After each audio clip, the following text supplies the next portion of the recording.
तो चलिए शुरू करते हैं हमारे न्यूमेरिकल्स जो हमारे मॉडुलस ऑफ इलास्टिसिटी हैं उनसे रिलेट करते हैं। अगर आपको फॉर्मूला अच्छे से याद है तो आप इजीली अपने न्यूमेरिकल्स को कर सकते हैं। अगर आपको फॉर्मूला याद नहीं है तो मे बी आपको ये जो आपके क्वेश्चन है इनको करने में प्रॉब्लम हो सकती है। तो चलिए स्टार्ट करते हैं हमारे फर्स्ट न्यूमेरिकल से। फर्स्ट न्यूमेरिकल में सबसे पहले हम हमारी स्टेटमेंट को पढ़ेंगे, जो भी हमारी गिवन वैल्यूज होंगी उनको लिखेंगे, देन उसके बाद करेंगे हमारा न्यूमेरिकल स्टार्ट। तो देखिए फर्स्ट क्वेश्चन में आपको दिया हुआ है ए लोड ऑफ 2 kg, यानी कि जो लोड है, जो मास लगाया हुआ है वो लगाया हुआ है 2 kg का। Okay, produced an extension of 1 metre in a wire, यानी कि एक्सटेंशन हो जाता है उसमें कितना, 1 मीटर का। तो आपकी इसमें जो आपको वैल्यू दी गई है ना एक्सटेंशन की, वो एक्सटेंशन आपका कितना दिया हुआ है यहाँ पे, वो दिया हुआ है आपका 1, ठीक है। और उसकी लेंथ में देखिए जो एक्सटेंशन है ना, इसका रियल में मीनिंग होता है रेडियस, यानी कि जो एक्सटेंशन जो वो बढ़ेगा वो आपका कितना बड़ा है, रेडियस उसकी कितनी दी हुई है, वो दी हुई है आपकी 1 मीटर। तो इसमें कंफ्यूज नहीं होना है कि एक्चुअल में वायर मतलब एक्चुअल में किसकी बात की गई है। जब एक्सटेंशन होगा तो वो किस में होगा, रेडियस में, क्योंकि आपको पता है कि जब आप उसको थोड़ा सा लोड करेंगे तो उसकी रेडियस जो थी, उसकी जो लेंथ थी, उसकी जो ब्रेथ थी वो पहले इतनी थी तो अब वो इतनी हो जाएगी। तो अब वो क्या दिया गया है आपको, 1 मीटर का। फिर बोला है in a wire of 3 metre in length and 2 metre in diameter. Sorry, आपको जो डायमीटर दिया हुआ है वो 2 दिया हुआ है ऑलरेडी, और जो लेंथ दिया गया है एक्सटेंशन।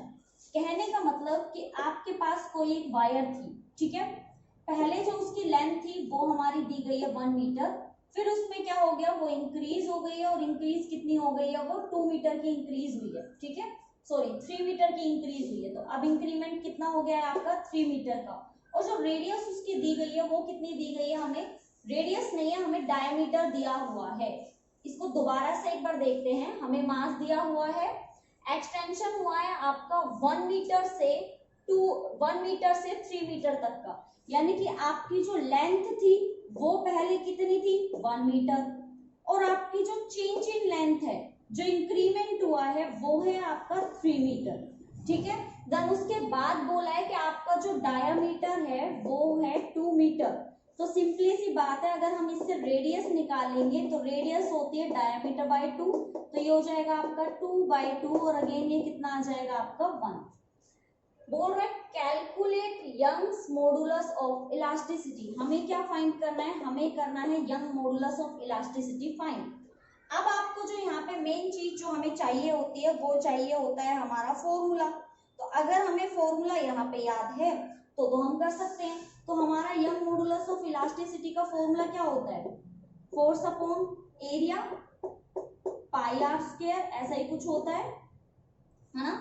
और इनटू में जो हमारा स्ट्रेन आता है, स्ट्रेन क्या होता है हमारा यहाँ पे L/del L, कुछ इस तरह का होता है।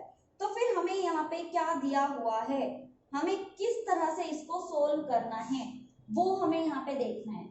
तो देखिए इस चीज को सबसे पहले समझिए कि हमें यहाँ पे फोर्स नहीं दिया हुआ है, हमें यहाँ पे एक्चुअल वैल्यू दी हुई है मास की। तो यहाँ पे जो आप यूज करेंगे वो यूज करेंगे आपका mg, क्योंकि जो आपका फोर्स होता है, फोर्स क्या होता है आपका, फोर्स होता है mg, और एक्सेलरेशन ड्यू टू ग्रेविटी क्या हो जाएगी आपकी g, जिसकी वैल्यू आपको पहले से पता है। तो मास आपका क्या हो जाएगा 2, एक्सेलरेशन ड्यू टू ग्रेविटी आपकी 9.8, पाई आपका कितना हो जाएगा 22/7, और r की स्क्वायर आपका r1 है तो ये 1 ही रहेगा। Change in length, original length है आपकी 1 और चेंज इन लेंथ है आपकी 3। तो आपको इस वैल्यू को क्या करना है, सोल्व करना है, आपका क्या निकालने के लिए, यंग मॉडुलस ऑफ इलास्टिसिटी को फाइंड आउट करने के लिए। तो ये आपका होमवर्क रहेगा, आपको इसको सोल्व करना है। देन इसके बाद आप इसका आंसर मुझे कमेंट करके बताएंगे कि इसका आंसर आपका कितना निकल के आया है, ठीक है। ये आपका काम रहेगा, कैलकुलेशन मैं आपके हाथ छोड़ रही हूँ। अब बात करते हैं हमारा जो सेकंड न्यूमेरिकल है उसकी तरफ, कि हमारा जो सेकंड न्यूमेरिकल है उसमें क्या क्या हमें गिवन है। तो चलिए सबसे पहले स्टेटमेंट देखते हैं। स्टेटमेंट में सबसे पहले आपको गिवन है steel wire of length 4 metre, यानी कि आपको एक लेंथ दी गई है और वो लेंथ दी गई है आपको 4 मीटर। रेडियस हमें ऑलरेडी ऑलरेडी गिवन है और वो रेडियस हमें गिवन है कितने 0.25 सेंटीमीटर। ठीक है, ओके। फिर उसके बाद is stressed by 5 kg weight, जो मास हमें दिया हुआ है, वेट हमें दिया गया है, वो दिया गया है हमें केजी का। ठीक है, KG wait. Find in increase in length, पहले उसकी जो ओरिजिनल लेंथ थी वो L थी, अब आपसे पूछा जा रहा है कि उसके ऊपर चेंज इन लेंथ क्या होगी if the Young's modulus of steel, यानी कि हमें बाई ऑलरेडी गिवन है जो कि आपका 2.4 × 10⁻12। ये आपको young modulus of elasticity question में ऑलरेडी गिवन है, सब कुछ आपको दिया हुआ है। आपको सिर्फ क्या करना है, आपको सिर्फ फाइंड आउट करना है यहाँ पे डेल एल की वैल्यू।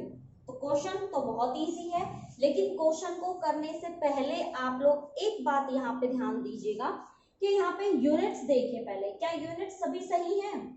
आप देखेंगे कि जो आपको यंग मॉडुलस ऑफ इलास्टिसिटी दिया गया है वो डाइन में दिया गया है। डाइन मतलब आपको सीजीएस वैल्यू में ये वैल्यू दी गई है, इसका मतलब जो आंसर आना चाहिए वो आना चाहिए आपका सीजीएस में।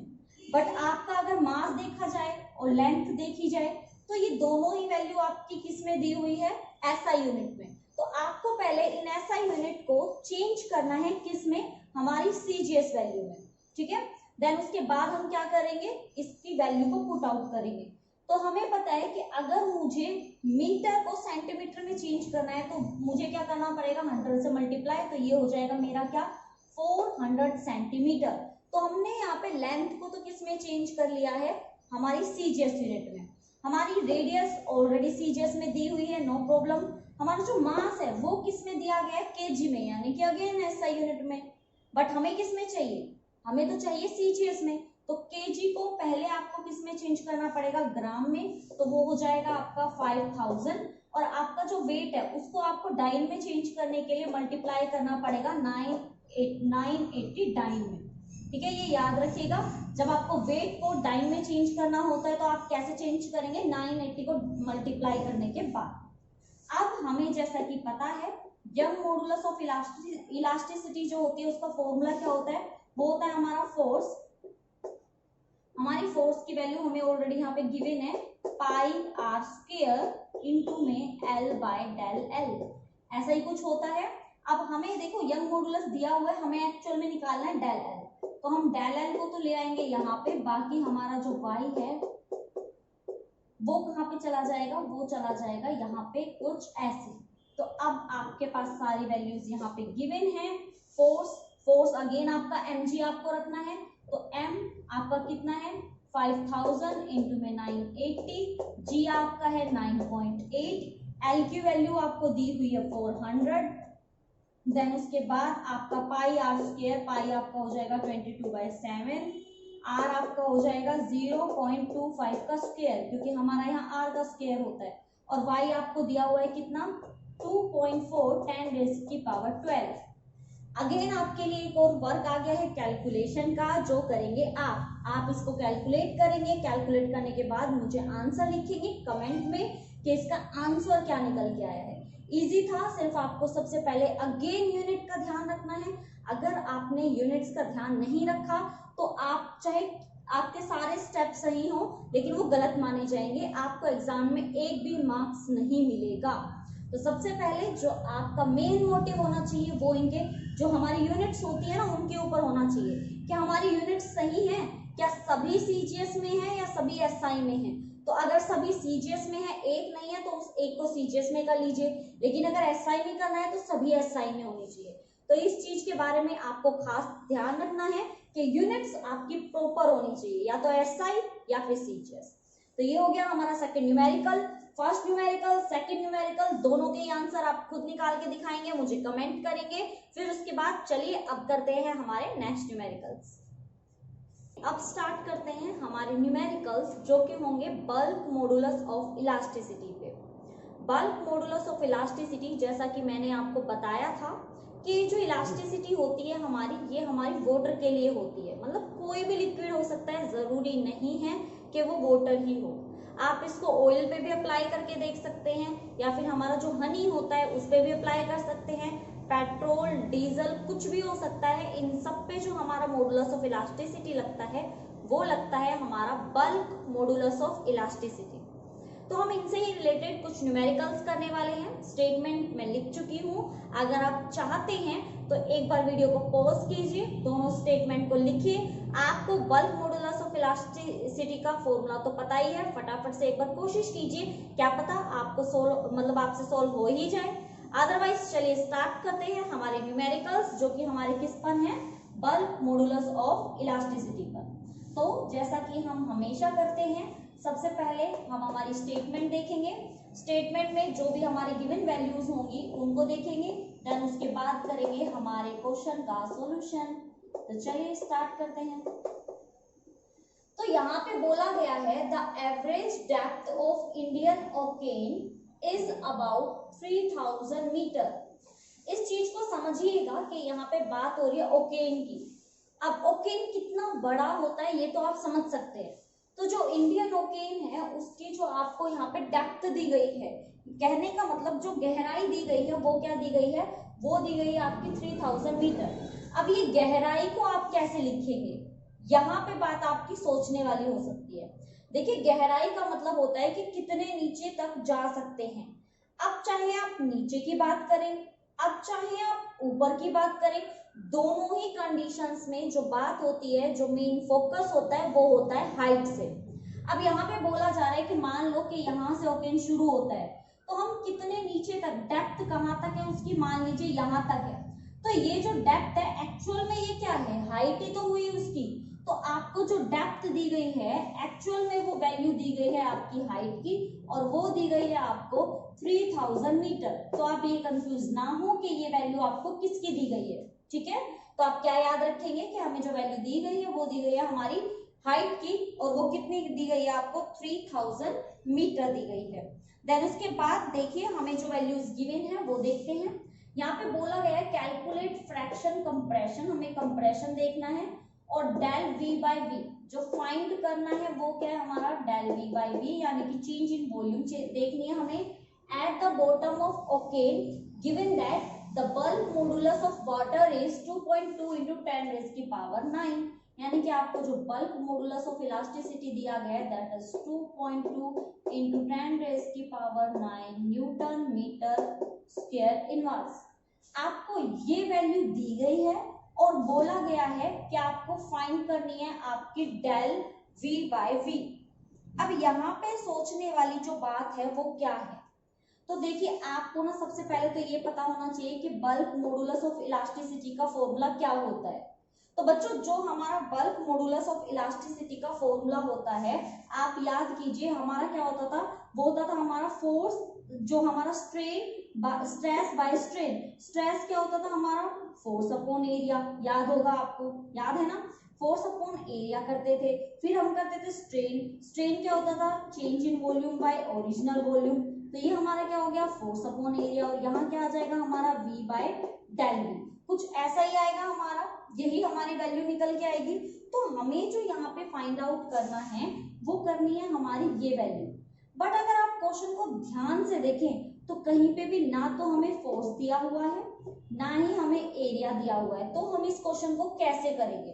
तो हमेशा याद रखना बच्चों कि फोर्स अपॉन एरिया जो वाटर पे या किसी भी लिक्विड पे लगता है वो लगता है आपका प्रेशर, आप वहां प्रेशर अप्लाई करते हैं। तो ये फोर्स अपॉन एरिया क्या हो जाता है, ये हो जाता है आपका प्रेशर, होता है या नहीं, और प्रेशर इनटू में v बाय डेल वी, और हमसे पूछा क्या है, हमसे पूछा है डेल v बाय वी। तो देखो यहां से हमारा जो b है वो क्या निकल के आया है, p v by del V, ऐसा ही कुछ है, लेकिन हमें ये चाहिए। तो आपका ये क्या हो जाएगा, del v by V is equal to p by b। अब इतनी सी चीज तो समझ में आ गई कि फॉर्मूला कुछ इस तरह से होगा। देखिए मैंने क्या किया है, एक बार इसको दोबारा समझने की कोशिश कीजिए कि आपको बल्क मॉडुलस ऑफ इलास्टिसिटी का एक सिंपली फॉर्मूला पता है, वो क्या होता है, आपको पता है कि फोर्स अपॉन एरिया ये होता है, इनटू में आपका v डेल v। लेकिन आप ध्यान से देखिए ना, आपको क्वेश्चन में कहीं पे भी ये मेंशन है कि ये फोर्स की वैल्यू है और ये आपके एरिया की वैल्यू है, नहीं है। तो आप क्या करेंगे, आप इसको चेंज कर देंगे प्रेशर से, और इनटू में आपका v बाय डेल v है ही, और आपसे जो क्वेश्चन में पूछा है वो भी पूछा है डेल v बाय v। तो जब आप क्रॉस मल्टीप्लाई करेंगे तो आप जब इक्वल के साइन के उधर इस डेल बी को लेके जाएंगे तो ये हो जाएगा del B by B is equal to P by B. अब हमें इसकी तो वैल्यू निकालनी है तो इसको तो साइड में ही रहने देते हैं, बट हमें p की और b की वैल्यू चाहिए। b की वैल्यू हमें ऑलरेडी क्वेश्चन में गिवन है, लेकिन p क्या होता है? तो बच्चों आज याद कर लो, नोट कर लो कि जो प्रेशर होता है उसकी वैल्यू होती है h रो g, और नीचे आपका b ऑलरेडी आपको गिवन है ही। दोबारा से याद कर लो, आपके p की वैल्यू क्या होती है? h रो और g, ठीक है। h आपकी हाइट है जो आपको गिवन है, g आपका एक्सेलरेशन ड्यू टू ग्रेविटी है जो डेप्थ में आप नीचे जाएंगे तो यूज होगा, उसकी वैल्यू आपको ऑलरेडी बोली है क्वेश्चन में कि आपको g की वैल्यू रखनी है 10 मीटर पर सेकेंड स्क्वायर। अब बात करते हैं ये रो क्या होता है। रो होती है आपकी डेंसिटी, कि इसकी डेंसिटी कितनी है। तो डेंसिटी होती है आपकी मास बाय वॉल्यूम। यहाँ पे जो आप वॉल्यूम आप मोस्टली अगर आपसे ना बोला जाए तो जो वॉल्यूम आप यहाँ पे रखेंगे वो होती है आपकी 1 मीटर क्यूब, जो कि आपकी किसके इक्वल होगी? 10⁻³ के। तो हाइट आपको कितनी दी हुई है? वो दी हुई है आपको 10,000। रो की वैल्यू आप रखेंगे 10⁻³ और आपका जी ऑलरेडी दिया हुआ है 10। आपकी जो यहाँ पे b की वैल्यू दी गई है दैट इज 2.2 इंटू 10⁻⁹। ये आपकी जो फाइनल हमें जो निकालनी है, जो वैल्यू रखनी है उसके बारे में है। तो ये हमारी वैल्यू आ गई है, आप इसको क्या करना है? आपको सोल्व करना है। अब आप अगर यहाँ से पावर देखते हैं तो 3 4 5 6 7 10⁻⁷ इंटू 3 बाई 2.2 इंटू 10⁻⁹। आप चाहे तो इससे निकाल सकते हैं, आपका 10⁻⁻² आएगा और 2/2.2 को आप क्या करेंगे? सोल्व करेंगे, आपका आंसर आ जाएगा। आप मुझे कमेंट करके बताएंगे कि इसका आंसर फाइनली क्या आया है, क्योंकि अभी आपकी 10 की वैल्यू भी यहाँ पे चेंज हो सकती है। तो ये मैं आपके ऊपर छोड़ती हूँ, देखिए करके देखिए, ये लगभग आपका आएगा 1.3 के इक्वल। तो आप एक बार खुद सोल्व करके देखिए क्या इसका आंसर 1.3 के इक्वल आ रहा है। फटाफट से आंसर करिए और फिर मुझे कमेंट करके बताइए कि रियल में इसका ये आंसर है या नहीं, या फिर आपका क्या आंसर आ रहा है हमारे फर्स्ट क्वेश्चन का। तो चलिए अब बात करते हैं हमारे सेकंड क्वेश्चन की तरफ। जो हमारा सेकंड क्वेश्चन है वो भी हमारा लगभग सेम ही है, बिल्कुल भी बहुत ही ज्यादा इजी होने वाला है ये क्वेश्चन भी। अगर आपको फर्स्ट वाला न्यूमेरिकल, उसके स्टेटमेंट और उसका सॉल्यूशन सभी अच्छे से समझ में आ गया है तो आपके लिए सेकंड वाला क्वेश्चन बहुत ज्यादा इजी होने वाला है। तो चलिए करते हैं स्टार्ट हमारा सेकंड क्वेश्चन, हमारा सेकंड न्यूमेरिकल। सबसे पहले हम हमारा सॉल्यूशन में गिवन वैल्यूज हैं वो वैल्यूज देखेंगे, देन उसके बाद हम देखेंगे कि हमारे न्यूमेरिकल किस तरह से सॉल्व होगा। तो चलिए शुरू करते हैं। क्वेश्चन में है find the change in volume which 1 metre cube. अब देखिए यहाँ पे भी जो बात हो रही है वो कहीं ना कहीं किसके बारे में हो रही है? वॉल्यूम के बारे में हो रही है, यानी कि उसके ऊपर भी क्या लगने वाला है? प्रेशर लगने वाला है। क्योंकि आप जो वॉल्यूम के ऊपर किसी भी सर्कल में या फिर कोई भी आपके पास ऑब्जेक्ट होता है जो स्फीयर होता है, उसके ऊपर जो आप फोर्स अपॉन एरिया लगाते हैं ना, आप उसको डायरेक्ट क्या लिख सकते हैं? उसको आप डायरेक्ट प्रेशर लिख सकते हैं। तो इस बात को आपको खास ध्यान रखना है कि आप उसको कैसे सोल्व करेंगे। ये बात आपके समझ में आई जो मैंने आपसे कहना चाहा है कि आप इसको कैसे सोल्व करेंगे। तो चलिए सबसे पहले जो हमारी वॉल्यूम दी गई है उसके बारे में लिख देते हैं कि हमारी वॉल्यूम यहाँ पे दी गई है 1 metre cube. Okay, of water will undergo, यानी कि हमें क्या बोला है? Water will undergo when taken from the surface to the bottom of sea. जो बॉटम है बिल्कुल नीचे वाला एरिया, देखो ये सरफेस है मान लो, और बिल्कुल बॉटम नीचे जाके हमारा क्या है? यहाँ पे बॉटम है सी का, हमारे समुद्र का, वो आपका कितना दिया गया है? वो दिया गया है आपको 1 किलोमीटर डीप। अगेन बात की गई है कि वो कितना ज्यादा आपका डीप है। मैं ये चीज आपको यहाँ पे फर्स्ट क्वेश्चन में समझा चुकी हूँ कि यहाँ पे जो आपकी बात की जा रही है वो बात की जा रही है हाइट की, क्योंकि डीप होने का मतलब होता है कि आप कितना नीचे तक जा सकते हैं। तो यहाँ पे भी तो बात आपकी डीप की गई है, तो यानी कि यहाँ पे भी जो आपकी बात हो रही है वो हो रही है बच्चों आपकी हाइट की, यानी कि समुद्र की हाइट कितनी है, कितने नीचे तक जा सकते हैं, और वो दी गई है आपको 1 किलोमीटर। ये चीज समझ में आई। देन उसके बाद बोला जा रहा है आपका कि आपका जो गिवन इलास्टिसिटी ऑफ वाटर, अब सीधी सी बात है कि पानी के बारे में बात हो रही है भाई। देखो ये बड़ा ही एकदम आप एक बार खुद देखो कि बहुत ही ना इंटरेस्टिंग है कि यहाँ पे ये नहीं दिया कौन सा वाला इलास्टिसिटी है, सिंपली बोला है द इलास्टिसिटी ऑफ वाटर। तो अगर आपको ये चीज पता है कि जब वॉल्यूम की बात हो, जब वाटर की बात हो, जब आपके लिक्विड की बात हो, तब आपका कौन सी इलास्टिसिटी की बात होती है, बल्क। तो इसका मतलब आपको जो ये वैल्यू गिवन है, ये आपकी गिवन है बल्क मॉडुलस ऑफ इलास्टिसिटी की, बल्क मॉडुलस ऑफ इलास्टिसिटी की वैल्यू आपको गिवन है। और वो आप कितनी गिवन दी गई है, वो दी गई है 2.026 इंटू 10⁻⁹ न्यूटन पर मीटर स्क्वायर। देखिए यहाँ पे भी अगर आपको कॉन्सेप्ट क्लियर नहीं है, आपको नहीं पता कि एक्चुअल में जब वाटर की या फिर किसी भी लिक्विड की बात करते हैं, वॉल्यूम की बात करते हैं, तो आपका बल्क मॉडुलस ऑफ इलास्टिसिटी आता है। क्योंकि अभी तो आपने अभी टॉपिक किया है तो आपको शायद में भी पता हो, बट अगर आप एग्जाम में बैठे हो और आपके सामने ये क्वेश्चन रख दिया जाए तो आप यहीं पे कंफ्यूज हो जाएंगे कि फॉर्मूला कौन से वाले इलास्टिसिटी का लगाना है। क्योंकि आपको अगर ये कॉन्सेप्ट क्लियर नहीं है कि यहाँ पे बल्क मॉडुलस ऑफ इलास्टिसिटी लगेगा, क्योंकि यहाँ पे बात की गई है सी की, वाटर की, वॉल्यूम की, तो आपको जो रखना है वो क्या रखना है यहाँ पे, वो आपको वैल्यू गिवन होगी यहाँ बल्क मॉडुलस ऑफ इलास्टिसिटी की। तो बहुत ही इंटरेस्टिंग सा एक न्यूमेरिकल है जो हमें क्या करना है, यहाँ पे सॉल्व करना है। ठीक है, तो चलिए अब शुरू करते हैं। तो चलिए अब उससे पहले आप एक बार ये ध्यान दीजिए, क्या यूनिट सर्विस ठीक है, यूनिट सब कुछ अच्छी है। तो आप अगर यहाँ पे नोटिस करेंगे तो वॉल्यूम मीटर में है, ये किलोमीटर में है, दैट्स मीन ये आपकी रॉन्ग है।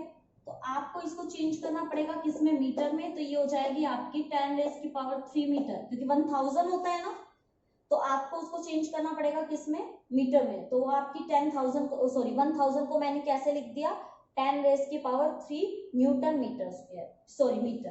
तो ये तो हो गई हमारी वैल्यू। अब हमें पता है कि हमारा जो बल्क मॉडुलस ऑफ इलास्टिसिटी होता है, एक्चुअल में क्या होता है, वो होता है हमारा P। मैं फोर्स अपॉन एरिया को यहाँ पे P लिख रही हूँ, प्रेशर लिख रही हूँ, तो कंफ्यूज नहीं होना।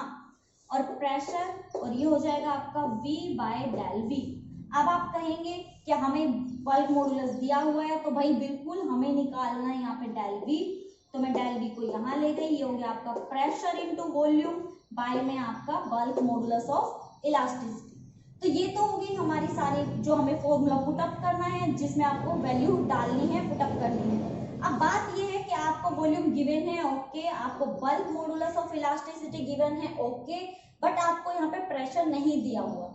तो बच्चों मैंने आपको बताया था जो प्रेशर होता है वो होता है आपका h/ρg इंटू में आपकी वॉल्यूम ऑलरेडी गिवन है, और ये है आपका बल्क मॉडुलस ऑफ इलास्टिसिटी। ये वैल्यू आपको याद होनी चाहिए। तो आपको पता है आपका del-V, h आपका हाइट दी हुई है कितनी, 10⁻³ रो में आपको बता चुकी हूँ, ये भी आपको 10⁻³ ही रखनी है, g आपका 10 हो जाएगा। जब तक मेंशन ना हो तब तक आप यही वैल्यू रखिए। वॉल्यूम आपकी कितनी दी हुई है, वो दी हुई है आपकी 1, और b आपका दिया हुआ है 2.026 इंटू में 10⁻⁹। तो ऊपर जो वैल्यू होगी आपकी 3367 10⁻⁷, और जो नीचे आपकी होगी वो कितनी आपकी 2.026 इंटू 10⁻⁹। अगेन इसके जो लास्ट में आपकी 10 की पावर आएगी वो कितनी आनी चाहिए, लगभग 2 और 3 आनी चाहिए। इससे पहले आप इस वैल्यू को सॉल्व आउट करके देखिए और मुझे बताइए कि लास्ट में आपकी जो चेंज इन वॉल्यूम आई है वो कितनी आई है। तो ये हमारे न्यूमेरिकल्स थे, हमारा फर्स्ट न्यूमेरिकल, हमारा सेकंड न्यूमेरिकल। न्यूमेरिकल्स बहुत ही इंटरेस्टिंग थे। इसमें याद रखने की बात मेन क्या थी कि आपको पता होना चाहिए कि फोर्स अपॉन एरिया आपका प्रेशर होता है। तो आप कहेंगे प्रेशर की तो कहीं वॉल्यूम मतलब वैल्यू ही नहीं दी हुई है, तो आपको याद रखना है प्रेशर की वैल्यू क्या होती है, वैल्यू होती है h/ρg। रो आपको ऑलवेज कितना रखना है, 10⁻³ चाहे आपको क्वेश्चन में मेंशन हो या आपको क्वेश्चन में मेंशन ना हो। ठीक है, उसके बाद ये आपका सेकंड न्यूमेरिकल, सेम बिल्कुल सेम कॉन्सेप्ट था। इसमें आपका वॉल्यूम जो आपका स्ट्रेन होता है वो पूछा था, इसमें जो आपका पूछा है वो चेंज इन वॉल्यूम पूछा है, जबकि आपको ओरिजिनल वॉल्यूम ऑलरेडी गिवन थी। तो ये थे हमारे न्यूमेरिकल्स। आई होप आपके समझ में आए होंगे कि किस तरह से लिखना है। किस तरह से हमें जो यहाँ पे डीप जो वर्ड दिया गया है या डेप्थ जो वर्ड दिया गया है उसका एग्जैक्टली मीनिंग आपको समझ में आ गया होगा। एग्जैक्टली जो मीनिंग है वो हाइट से रिलेटेड है कि उसकी हाइट कितनी है, कितने नीचे तक जा सकते हैं, कितने ऊपर तक आ सकते हैं, वो हमारी हाइट की ही बात होगी। ठीक है, तो ये हमारे न्यूमेरिकल्स हो गए। आई होप आपको ये चैप्टर बहुत अच्छे से समझ में आया होगा, ये टॉपिक्स बहुत अच्छे से समझ में आए होंगे, न्यूमेरिकल्स बहुत अच्छे से समझ में आए होंगे। अगर आपको कहीं पे भी कोई प्रॉब्लम लगती है तो आप मुझे कमेंट करके जरूर बता सकते हैं। और अगर आपको वीडियो पसंद आई हो तो प्लीज लाइक करना मत भूलिएगा, चैनल को सब्सक्राइब कीजिएगा। तब तक के लिए अपना काम फटाफट से इनको नोट डाउन कीजिए। और हाँ, न्यूमेरिकल्स को खुद से सॉल्व करना नहीं भूलेंगे, अच्छे से इनको सॉल्व करेंगे, इनके स्टेटमेंट को अपनी नोटबुक में लिखेंगे, खुद एक बार उनको करके देखेंगे ताकि आपके अंदर कॉन्फिडेंस आए। कोई भी न्यूमेरिकल आप इजीली सॉल्व कर सकते हैं अगर उनके कॉन्सेप्ट के बारे में, उनकी जितनी भी टर्म्स वगैरह होती है, फॉर्मूला वगैरह, और कैसे आप उनको और ज्यादा एक्सपेंड कर सकते हैं। जैसे हमने फोर्स अपॉन एरिया को प्रेशर रखा, अगर आपको ये सभी कॉन्सेप्ट इजीली अच्छे से क्लियर हैं तो कोई भी न्यूमेरिकल आप कर सकते हैं। तो चलिए मेहनत करना शुरू कीजिए, पढ़िए, सबसे पहले नोट्स बनाइए, देन उसके बाद न्यू वीडियो में मिलते हैं। तब तक के लिए बाय बाय, टेक केयर।